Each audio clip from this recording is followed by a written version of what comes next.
ಉಡುಪಿಯ ಬೀಡಿನಗುಡಿ ನಗರ ವಸತಿ ರಹಿತರ ಆಶ್ರಯ ಕೇಂದ್ರದಲ್ಲಿ ಅವ್ಯವಸ್ಥೆ ಇರುವುದರ ಬಗ್ಗೆ ದೂರುಗಳು ಬಂದಿದ್ವು. ಆ ಹಿನ್ನೆಲೆಯಲ್ಲಿ ಉಚ್ಚ ನ್ಯಾಯಾಲಯದ ಆದೇಶದ ಮೇರೆಗೆ ಜಿಲ್ಲಾ ಕಾನೂನು ಸೇವಾ ಪ್ರಾಧಿಕಾರದ ಸದಸ್ಯ ಕಾರ್ಯದರ್ಶಿ ನ್ಯಾಯಾಧೀಶೆ ಶರ್ಮಿಳಾ ಎಸ್ ಅವರು ಪುನರ್ವಸತಿ ಕೇಂದ್ರಕ್ಕೆ ಭೇಟಿ ನೀಡಿ ಪರಿಶೀಲಿಸಿದ್ದಾರೆ. ಅಸಮರ್ಪಕ ವ್ಯವಸ್ಥೆಗಳು ಕಂಡುಬಂದ ಹಿನ್ನೆಲೆಯಲ್ಲಿ ಸಂಬಂಧಪಟ್ಟವರಿಗೆ ಸುವ್ಯವಸ್ಥೆ ಕಾಪಾಡುವಂತೆ ಸಲಹೆಯನ್ನ ಇಟ್ಟರು.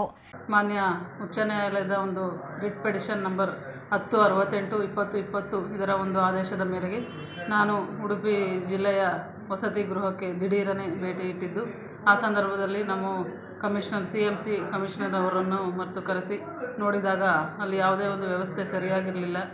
ಆ ನಿಟ್ಟಿನಲ್ಲಿ ನಮ್ಮ ಒಂದು ಮುನ್ಸಿಪಲ್ ಕಾರ್ಪೊರೇಟರ್ಗೆ ಸೂಕ್ತವಾದ ಮಾರ್ಗದರ್ಶನವನ್ನು ನೀಡಿ ಎಲ್ಲ ವ್ಯವಸ್ಥೆಯನ್ನು 2 ದಿನದಲ್ಲಿ ಸರಿಯಾಗಿ ಮಾಡಬೇಕು ಅಂತ ಅವರಿಗೆ ನಿರ್ದೇಶನವನ್ನು ಕೊಟ್ಟಿರುತ್ತೇನೆ.